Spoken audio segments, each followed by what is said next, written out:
रणभूमि में घायल कर्ण से भगवान श्री कृष्ण ने ली परीक्षा, अर्जुन भी हो गए नतमस्तक। नमस्कार दोस्तों, जय श्री कृष्णा, राधे राधे। स्वागत है आपका हमारे इस हर इंसान अकेला है 923 यूट्यूब चैनल पर। जब दान की बात आती है, दुनिया कर्ण को याद करना नहीं भूलती। परंतु क्या आपको पता है कि ऐसी क्या कहानी है कर्ण और दान के बीच? अगर नहीं तो आइए जानते हैं इस रोचक कहानी को। महाभारत का युद्ध चल ही रहा था और सूर्यास्त होने के कारण सभी अपने अपने शिविरों में थे। उस दिन अर्जुन ने कर्ण को पराजित कर दिया था, इसलिए वह अहंकार में चूर था। वह अपनी वीरता की डींगें हाँकते हुए कर्ण का तिरस्कार करने लगा। यह देखकर भगवान श्री कृष्ण बोले, हे पार्थ, कर्ण सूर्यपुत्र है। उसके कवच कुंडल दान में प्राप्त करने के बाद ही तुम उस पर विजय पा सके हो, अन्यथा उसे कोई पराजित नहीं कर सकता था। कर्ण केवल वीर ही नहीं, एक दानवीर भी है। उसके जैसा दानी ना आज तक हुआ है, ना ही कभी होगा।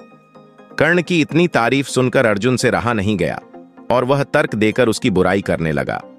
तब भगवान श्री कृष्ण अर्जुन के हाव भाव को समझ गए और बोले, हे अर्जुन, कर्ण अभी भी रणभूमि में घायल पड़ा है। तुम चाहो तो उसकी दानवीरता की परीक्षा ले सकते हो। अर्जुन ने भगवान श्री कृष्ण की बात मान ली और कर्ण की परीक्षा लेने के लिए दोनों ने ब्राह्मण का भेष बनाया और उसके निकट जा पहुंचे।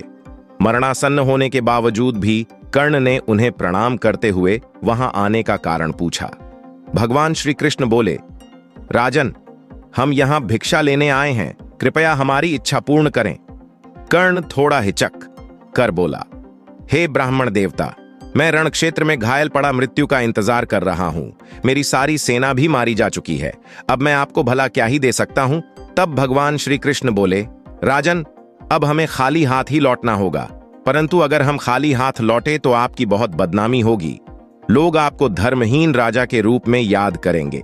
तभी कर्ण बोला, ठहरिए ब्राह्मण देवता, मुझे बदनामी का भय नहीं, लेकिन मैं धर्मविहीन होकर नहीं मरना चाहता और मैं आपकी इच्छा जरूर पूरी करूंगा। निकट ही पड़े एक पत्थर से कर्ण अपने 2 दांत तोड़ते हुए बोला, मैंने सर्वदा सोने का ही दान किया है, इसलिए आप इन स्वर्ण से बने दांतों को स्वीकार करें। भगवान श्री कृष्ण बोले, राजन, हम यह स्वर्ण नहीं स्वीकारेंगे क्योंकि यह झूठा भी है और इस पर खून भी लगा है। तब कर्ण घिसटते हुए अपने धनुष तक गए और उस पर बाण चढ़ाकर मां गंगा को याद किया। तत्पश्चात बाण भूमि पर मारा और भूमि पर बाण लगते ही वहां से गंगा की तेज धारा निकलने लगी। कर्ण ने उस धारा में अपने दांतों को साफ किया और उन्हें देते हुए कहा, हे ब्राह्मण देवता, अब यह स्वर्ण झूठा नहीं शुद्ध है, कृपया अब इसे ग्रहण करने की कृपा करें।